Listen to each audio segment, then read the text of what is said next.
Hola, muy buenas noches amigos, ¿cómo están? Bueno, les cuento que había dejado de leer, llevaba un rato sin leer porque acá por donde vivo ha habido un climita un poquito húmedo, seco, no sé cómo será, pero llueve, hace mucho calor, levanta polvo, en fin, me tenía con un dolor de garganta que no podía leer por mucho rato. Pero bueno, estoy aquí otra vez con todo el ánimo, con mucho ánimo para continuar la lectura. Me siento un poquito así como que, uy, ¿en dónde fue que quedé? ¿Cómo es que vamos? Pero he pensado mucho en esta lectura, en la forma en la que actualmente me gusta leer, mm, como, como reza el proverbio de Nietzsche, eh, como una vaca. Me gusta leer rumiando. Entonces, bueno, vamos a empezar la lectura. He estado pensando en ella todos estos días, a pesar de que no he leído, la he pensado mucho. Entonces vamos a ver, creo que vamos en, a ver, reviso bien. Sí, vamos en la página 61, el doctor Ludwig Schneider. Creo haberle contado cómo me encontré por primera vez con este sujeto. Al poco tiempo he publicado El túnel, hacia 1948. ¿Sabe lo único que me preguntó? Sobre la ceguera de Allende. No habría dado ninguna importancia a esa pregunta si después de tantos años de no verlo, más o menos en el año 1962, imagínese, no se me hubiera cruzado de nuevo en el camino. Cruzado. Este lenguaje distraído que usamos en la vida corriente, usted sabe, porque no creo que se cruzase en el sentido casual que se le da de ordinario a esa expresión. Ese individuo me buscaba. ¿Comprende? Como más todavía me seguía desde lejos. ¿Quién sabe desde cuánto tiempo? ¿Cómo sé que me seguía? Es cosa de olfato. Es un instinto que no me engaña jamás. Y me seguía desde que leyó mi primera novela, probablemente. Y, sin, probablemente, medité un poco en lo que me comentó en aquel entonces, a propósito de la descripción que Castell hace de los ciegos. Con que la piel fría, ¿eh? Lo dijo riéndose, claro. Pero después, con los años, esa risa cobraba un sentido siniestro. Le advierto que ese tipo se reía como podría bailar un lisiado. 12 años después se me cruzaba de nuevo en el camino para comentarme algo. ¿Para comentarme qué? Algo sobre Fernando Vidal Olmos. ¿Se da cuenta? Pero antes quiero explicarle cómo lo conocí. Los seres humanos que más lo quieren a uno pueden ser utilizados por las fuerzas malignas para embromarlo. Y si lo piensa un instante, resulta comprensible. Fue por Mabel, la hermana de Beba, que conocí al doctor Schneider. Y digo doctor porque así me lo presentaron, aunque jamás nadie pudo saber qué clase de doctorado detentaba ni de dónde lo había obtenido. En realidad no fue Mabel de manera directa, sino a través de uno de aquellos integrantes de lo que denominábamos la Legión extranjera de Mabel. Un conjunto de húngaros, checos, polacos, alemanes y serbios o croatas. ¿Qué cosa? Aquí uno o no los puede distinguir y allá se deshuellan por sus diferencias. En fin, toda esa clase de gente que fue cayendo sobre Buenos Aires como paracaidistas durante o enseguida de la Segunda Guerra. Aventureros, condes reales y apócrifos, actrices y baronesas que hacían espionaje, voluntaria o forzadamente, profesores romanos, colaboracionistas o nazis, etc. Entre ellos había también excelentes personas arrastradas por la vorágine, pero esa misma mezcla de buena gente con aventureros era lo que hacía más peligrosa la situación. Uno de aquellos tipos de la legión extranjera que más tarde desapareció, dicen, en las selvas del Mato Grosso, fue el que se empeñó, esa es la palabra, en que yo conociera al doctor Snyder. Como le dije, mi novela acababa de salir, de modo que habría sido por el 48, y uno de los hechos que años más tarde, cuando salió Héroes y Tumbas, me volvió inquietamente a la memoria, era que un extranjero sin preocupación por la literatura argentina le hubiese dicho al amigo de Mabel que tenía sumo interés en conocer el autor del túnel. Nos encontramos en el Sur Pops. Me parece uno de esos individuos del Medio Oriente que tanto pueden ser sefardistas como armenios o sirios. Era muy corpulento, cargado de hombros, hasta el punto de parecer medio jorobado, de anchísimas espaldas, con brazos poderosos y manos velludas, con pelos muy negros en el dorso, en rigor, con excepción de la cara afeitada, pero con una barba que empezaba a brotarle apenas pasaba la máquina. De todos lados le salían pelos negros, gruesos y rizados, de las orejas, por ejemplo. Sus cejas eran enormes y casi juntas, cubriendo como un balcón lleno de yuyos sucios y oscuros, grandes ojos avellanados. Sus labios eran los que podía esperarse de ese conjunto. Si no hubiesen sido tan gruesos y sensuales, se podría haber pensado en un fraude. Cuando se reía se descubrían unos dientes de color verdoso, seguramente como resultado de su permanente cigarro. La nariz era aguileña, pero muy ancha. En fin, solo le faltaba el toro al lado. Una satrapa oriental de aquellos de la historia de Malet, un miembro del equipo de Cardayan, el varón armenio o el pirata sirio o el judío enmascarado. Tomaba cerveza con avidez y con un placer proporcional a sus labios, su enorme nariz y sus ojos de terciopelo lujurioso. Después de pasarse por los labios el dorso peludo de una de sus manzanas para limpiarse el resto de espuma del medio litro que acababa de tomarse de un trago, me hizo preguntas sobre el túnel. ¿Por qué había hecho ciego al marido de María? ¿Tenía eso algún significado especial? Sus misteriosos ojos negros me estudiaban desde más allá de la irusta pelambre de sus cejas, como acechantes fieras entre las lianas de la selva. ¿Y eso de la piel fría? En aquel momento no le di importancia a las preguntas, estaba tan lejos de la realidad. Después, con aquella risa, que a una risa alegre era como el amor, el placer con una prostituta, comentó: cornudo y ciego. Debieron pasar muchos años para que yo volviese sobre esa aparente broma de mal gusto y para inferir que de esa manera quiso borrar cualquier inquietud que en mí pudiesen haber suscitado sus preguntas.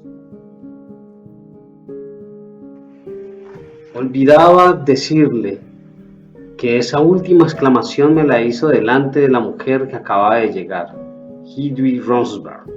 Observé con intrigada curiosidad sus rasgos, bellos pero gastados, como si contemplando la figura estampada en una moneda de oro que ha circulado durante una centuria tuviese la sensación, sin embargo, de lo que podía haber sido su primitivo esplendor. Y cuando Snyder, con su risotada grosera, dijo lo del cornudo ciego, pude advertir que ella se turbaba. Apenas se produjo ese desagradable incidente, el tipo me pidió que lo excusara por un momento porque debía hablar con el húngaro por un asunto pendiente. Se fueron los dos a otra mesa, dejándome a solas con la mujer. Más tarde pensé que esa maniobra no había sido casual. Le pregunté si hacía mucho tiempo que estaba en el país. Llegué en 1944. Me fugué de Hungría cuando la entrada de las tropas rusas. Me sorprendí.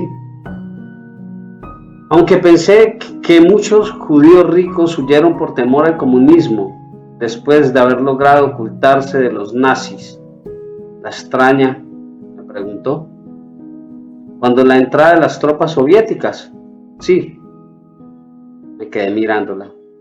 Creí que habría escapado antes, agregué. ¿Cuándo? Al entrar el ejército hitlerista, fijó su mirada en la copa y después de un instante dijo: nunca fuimos nazis, pero nos dejaron tranquilos. Volví a expresar mi asombro. ¿Qué? ¿Le parece extraño? ¿No fuimos el único caso? Quizá pensó en utilizarnos. ¿Utilizarlos? ¿Quién? Hitler. Siempre buscó el apoyo de ciertas familias. Usted sabe. ¿Apoyo en una familia judía? Se puso colorada. Perdón, no quise ofenderla. Para mí, eso no es motivo de vergüenza, me apresuré a decir. Para mí tampoco, pero no es eso. Después de un momento de duda agregó: yo no soy judía. En ese momento volvió Schneider con el húngaro, que se despidió y se fue. Schneider había oído las últimas palabras de la mujer y con su risa vulgar me explicó que ella era la condesa Hedwig von Rosenberg. Me quedé bastante molesto. A pesar de mi turbación pude observar un curioso fenómeno que en encuentros posteriores fui ratificando. La cercanía de aquel individuo convertía a esa mujer en otra persona, y aunque no llegaba a los extremos del inepta en el escenario con el mago que la maneja, sentí que algo semejante sucedía en su espíritu. Después, en otras ocasiones, me confirmé esa impresión, que no solo resultaba desagradable, sino que tenía algo de repugnante, quizá porque se asistía al subyugamiento de un ser de externa delicadeza por un hombre vulgar hasta la punta de sus dedos. ¿Cuál era el secreto de ese vínculo? Muchos años más tarde, cuando en 1962 aquel hombre volvió a aparecer en mi camino, tuve oportunidad de confirmar y ahondar el fenómeno y hube de llegar a la conclusión de que entre ellos solo podía haber la relación de mago a medium. Bastaba un signo silencioso de Schneider para que ella ejecutara lo que él quería. Lo curioso es que no presentaba ninguno de esos prestigiosos atributos que se suponen en los que tienen poderes mentales. Ojos penetrantes, ceño fruncido, boca apretada. Mantenía invariablemente su grosera ironía con sus gruesos labios entreabiertos. De amor ni hablemos. Cualesquiera fuesen las relaciones de ellos, era evidente que Schneider no quería a nadie. La palabra instrumento era la que mejor parecía caracterizar a Hedwig, pero un instrumento lo es para algo. Y yo me pregunté, a partir de aquel reencuentro en 1962, ¿para qué empleaba Schneider a la condesa? Me era imposible al comienzo imaginarlo, o tener dinero de cierta gente. Más bien, me inclinaba a pensar en el vínculo que puede haber entre el jefe de un servicio de espionaje y uno de esos agentes. ¿Pero qué clase de espionaje? ¿A favor de qué país? No era concebible que en ese caso el jefe permitiese una tal pérdida de tiempo con una persona que, como yo, no podía en absoluto interesar desde el punto de vista de la guerra. Y era evidente que no solo lo permitía, sino que fomentaba sus relaciones conmigo. En aquel primer tiempo pensé mucho sobre el problema y me pareció que solo había dos alternativas: o no había tal tarea de espionaje, sino algún retorcido vicio; o existía el espionaje, pero no era sobre la guerra, sino a propósito de algo diferente, en cuyo caso era probable que yo estuviese siendo envuelto en una red sutil, pero poderosa. El segundo encuentro con Schneider se produjo en 1962, a los pocos meses de haber aparecido en las librerías Héroes y Tumbas, y fue a través de Hedwig. Tuve una enorme sorpresa porque no la había vuelto a ver y suponía que, como muchos otros emigrados, habría vuelto a Europa. Sí, en efecto, me dijo, había estado unos años en Nueva York donde tenía primos. El encuentro se produjo en un café al que nunca voy, de modo que a primera vista debía considerarse obra de una casualidad, pero más tarde reflexioné que esa casualidad era demasiado grande para que fuese posible. Era evidente que me seguían. Al poco rato llegó Schneider, quien, como ya dije, me habló de mi novela. No me habló de entrada del informe sobre ciegos, sino después de haber comentado cosas divertidas.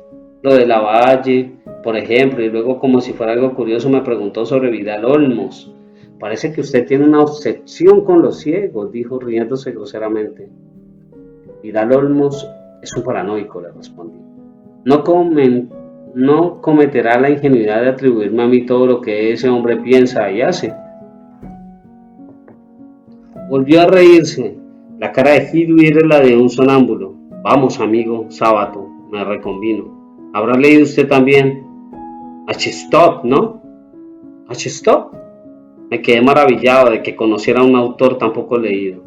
Sí, claro, admití avergonzado. Tomó un largo trago de cerveza y luego se secó la boca con el dorso de la mano. Al levantar de nuevo sus ojos hacia mí me pareció que brillaban de un modo que hasta ese momento nunca había visto. Pero fue un décimo de segundo, quizá, porque enseguida volvieron a ser risueños, bromistas, vulgares. Claro, claro, agregó enigmáticamente. Yo me sentí mal. Aduje un compromiso. Después de preguntarle la hora me levanté, con la promesa, que no pensaba cumplir, de volverme a encontrar con ellos. Al despedirme de Hibby, me pareció advertir en su expresión un dejo de súplica. ¿Qué podía suplicarme? Quizá cometí un error, pero fue por esa fugitiva expresión que volví a verla. Le pedí el teléfono. Eso, comentó Snyder con un tono que me pareció sarcástico. Dale tu teléfono. Apenas me separé, corrí a una librería a consultar con Gotha. Si me habían mentido sobre la real personalidad de Hidwi, tendría que ponerme en guardia con mayor razón. En la segunda parte figuraba la familia, católicos, descendientes de Konrad Aden Rosenberg, 1322.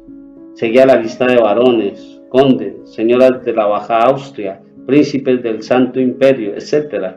Entre los últimos descendientes, la condesa Hidwi, Mary Henry Gabriel von Roosberg, nacida en Budapest en 1922. Estas referencias me tranquilizaron, pero solo por un momento, pues casi enseguida reflexioné que Snyder no podía ser tan tonto como para engañarme con algo fácilmente verificable.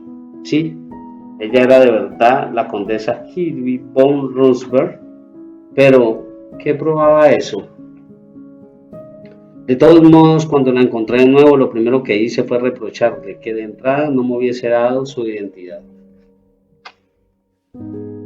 ¿Para qué? ¿Qué importancia tenía?, argumentó. Claro, no le podía confesar lo que para mí implicaba tener la seguridad absoluta sobre las personas que entraban en contacto conmigo.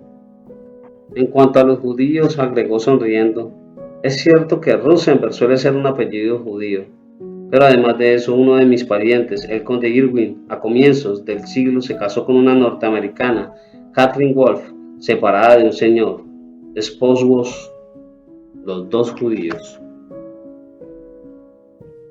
Durante meses viví obsesionado con la hipótesis que me había formulado. Era temible saberme vigilado por un hombre como Snyder, y de alguna manera me parecía preferible la posibilidad del vicio. Drogas. Podía ser el jefe de una organización de ese género y la condesa un instrumento. Esta posibilidad era preferible, pero el alivio era relativo porque si se trataba de eso, ¿para qué me buscaban? Snyder me inquietaba por lo que podía hacer conmigo durante el sueño o en sueños provocados.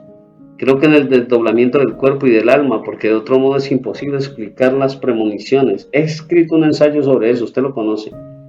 También la reminiscencia, hace unos años en Belén, cuando se acercaba un anciano de barba blanca y albornoz, tuve la sensación confusa pero firme de que esa escena la había vivido alguna otra vez, y sin embargo nunca antes había estado allá. Durante la infancia he sentido de pronto que hablaba y me movía como si fuera otro. Hay individuos que tienen el poder de provocar el desdoblamiento, sobre todo en los que, como yo, somos propensos a sufrirlo de modo espontáneo. Al verlo a Snyder tuve la certeza de que tenía ese poder. Es cierto que para un desprevenido parecía un charlatán de feria. Para mí, en cambio, eso era un motivo más de prevención.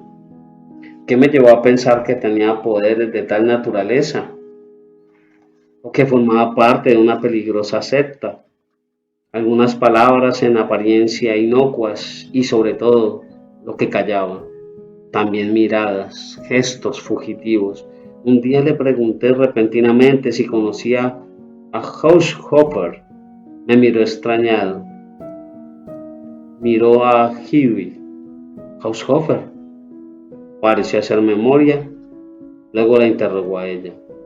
¿No era aquel profesor de filosofía en Zurich? Huey también había puesto cara de sorpresa. ¿Por qué no lo conocían o por qué los había tomado desprevenidos con algo fundamental?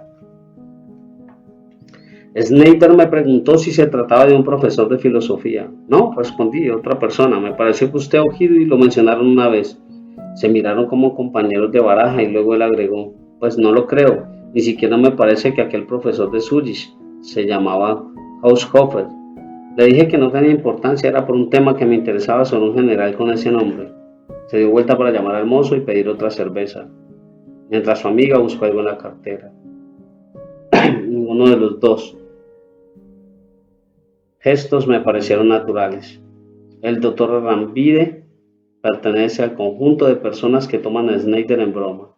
Se propone llevarlo a una de las sesiones de espiritismo que organiza Meme Varela y sé que a mis espaldas se ríe de mí.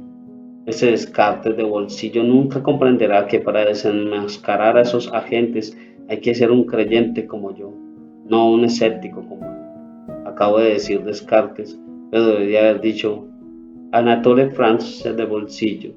Seguro que es uno de sus escritores favoritos.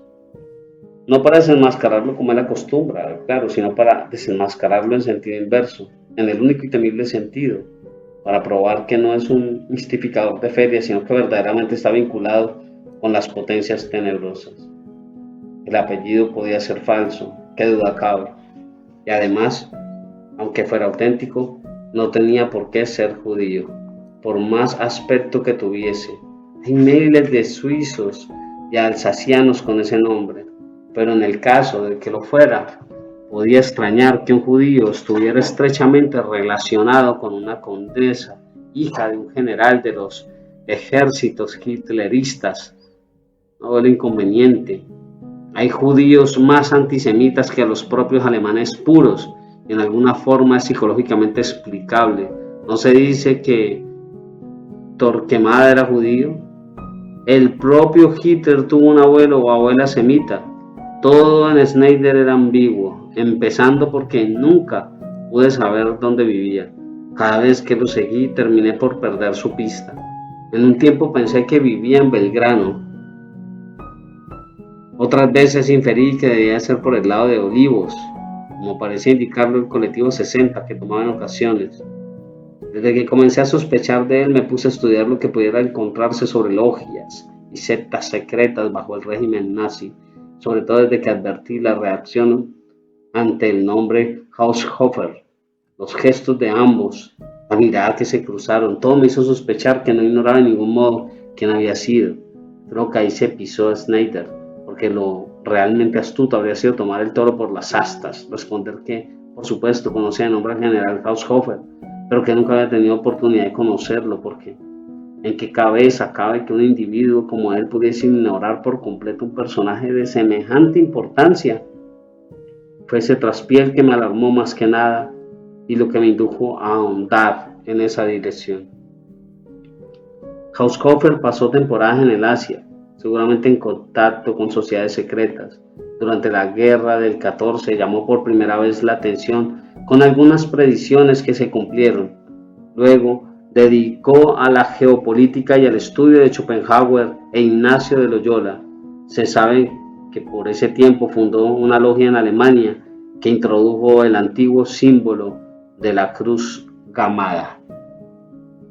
Sea como sea, es curioso y llama la atención que varios de los que durante el régimen nazi se agruparon en logias ocultistas, empezando por el propio Hitler, mantuvieron contacto con gente que, como el general Haushofer, pertenecía a la secta de la mano izquierda. Hitler fue vinculado a él cuando todavía era un insignificante cabito por un ex asistente de Haushofer llamado Rudolf Hirsch. Recuerde que Hirsch es uno de los personajes más herméticos del hitlerismo. que durante décadas de cárcel mantuvo el más férreo secreto sobre sus ideas, sus intenciones y su destino. Es quizás el hombre que más me impone entre todos los jerarcas nazis, pues mientras Goering pertenece al género payasesco de este Snyder, Hess pertenece a la especie trágica y estoica.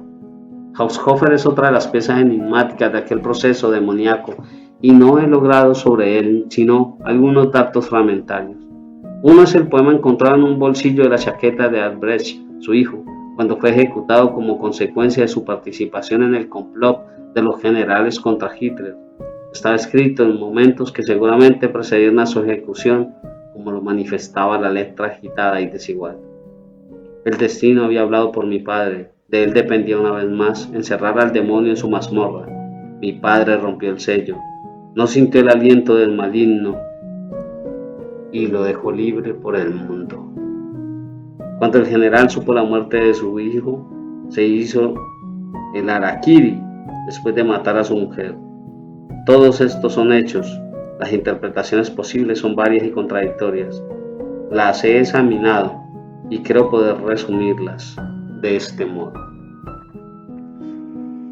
1. De él dependía una vez más encerrar al demonio en su mazmorra.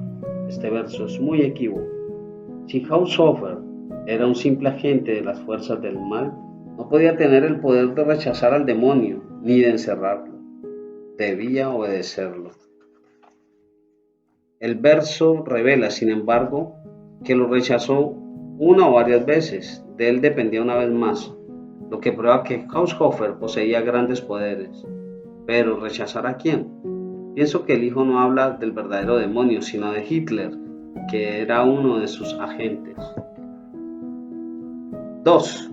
Si se trataba del verdadero demonio y Haushofer detentaba poderes como para rechazarlo y aún encerrarlo, resultaría evidente que no podía pertenecer a la secta de la mano izquierda, sino a la de la mano derecha, o camino del bien. Esta hipótesis se viene abajo si pensamos que Haushofer tenía un agente como Hitler. 3. Si es probable que haya sufrido un drama interior en sus últimos tiempos que culminó con la ejecución de su hijo, lo que significaría que no fue un puro agente del mal, sino un hombre de carne y hueso, falible, vacilante. 4. La otra posibilidad que parece desprenderse del mismo verso, rechazo del demonio, y de los versos siguientes, no sintió el aliento del maligno y dejó al demonio libre por el mundo, podría ser la siguiente.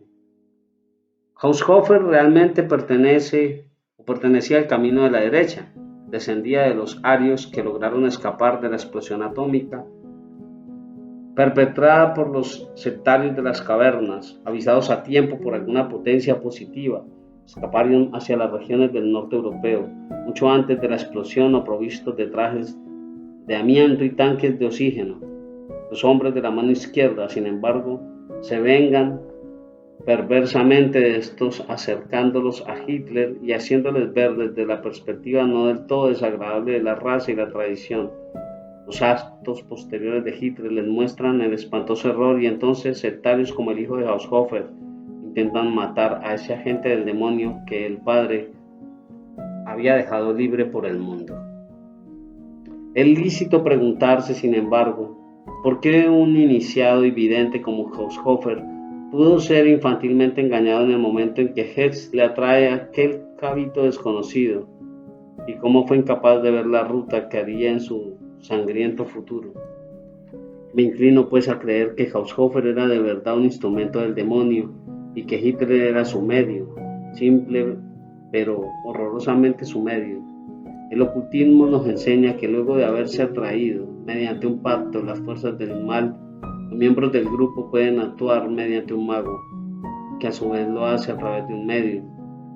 ¿Fue Hitler el medium de esa secta tenebrosa?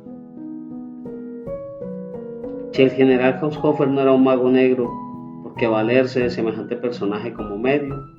No es creíble que no haya visto o previsto su carácter demoníaco, porque una vez detectado no haya podido controlarlo. Una vez el poder hitlerista en colapso, los miembros de esta sociedad secreta se dispersaron por el mundo. No solo la secta de Haushofer, sino otra como la que encabezaba el coronel Sievers, órdenes vinculadas entre sí por alguna superjerarquía secreta, aunque también es posible que hayan librado luchas entre sí, porque el poder maligno ha de ser monista. Dispersados después de la guerra, muchos de ellos llegaron en submarinos a las costas patagónicas, como en el caso de Eichmann y Mengele, pero no conocemos el de personas más misteriosas. Bien puede ser pues que Schneider sea uno de estos, en cuyo caso la condesa podría ser su medio, aunque su padre también fue ejecutado por los nazis. No olvidemos que el propio hijo de Haushofer lo fue. Como acabo de decirle, no hay que buscar coherencia en el poder diabólico, pues la coherencia es propia del conocimiento luminoso y en particular de su máximo exponente, las matemáticas. El poder demoníaco es, a mi juicio, pluralista y ambiguo. Eso es lo más terrible, Bruno. Bueno, oye, esto se puso ya más interesante. Ahorita ya entramos a cosas, mejor dicho, entramos hasta la segunda, hasta las cosas de Hitler, pues. Pero bueno, ya habrá tiempo para profundizar más en eso. Siento un poquito de dolor de garganta y prefiero que lo dejemos hasta aquí. Tengan muy buena noche y gracias a aquellos que se han conectado como siempre. Y bueno, que hayan disfrutado esta lectura. Gracias.